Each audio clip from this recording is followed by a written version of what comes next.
Mayong adlaw sa tanan no.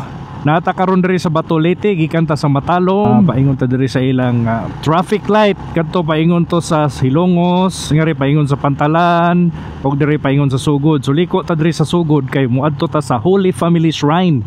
Kay daghan kay nangutana kung asa kuno agiun ning Holy Family Shrine. Kay nindot man lagi ang ilang view dito, nindot po suruyan. Pero wa pa ni mahuman, pwede na gud mo suroy dito. Wa diretso lang ta, subay lang ta ning dalanan no. Mao ni ang tulay nga pagawas na ta sa lungsod sa Bato Leyte. Matabok ani nga tulay mao na ang Alihos. Kini mao ni barangay Alihos. Taas-taas pa pud ni. Straight ang mga dalan diri nga may ra curve. Ilhan gyud ninyo nga kining lugar barangay Alihos ani. Kagi mo diri grocery, kagi mo og Shell, and then another straight nga kalsada taas kay nang ito. Medyo curve diri gamay pa to oh. Dai iskina diri nga gamay o na ang barangay Tagaytay Upper. Kini dinhi Tagaytay gyapon ni diri pero lower Tagaytay ni dinhi. Subay lang ta diri gihapon ha. May daan nga agianan sa barangay Naga.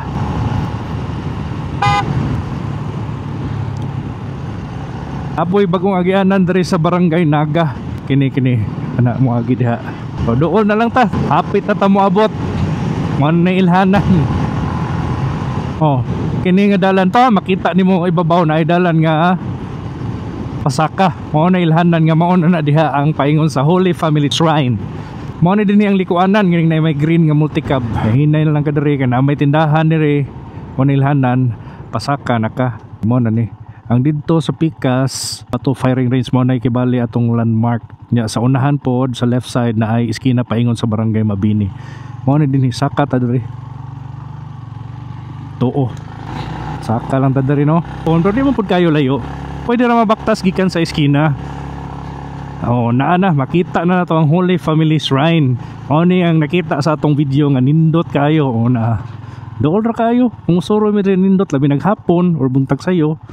Under construction pa ni siya pero hapit tigod mahuman nindot tagyang palibot. Mo na yung atong na feature sa atong drone video. Ug karon nakatuod naman mo. Daghang salamat sa pagtan-aw. Ako di ay si Jay sa Frantic Dude nga FB page.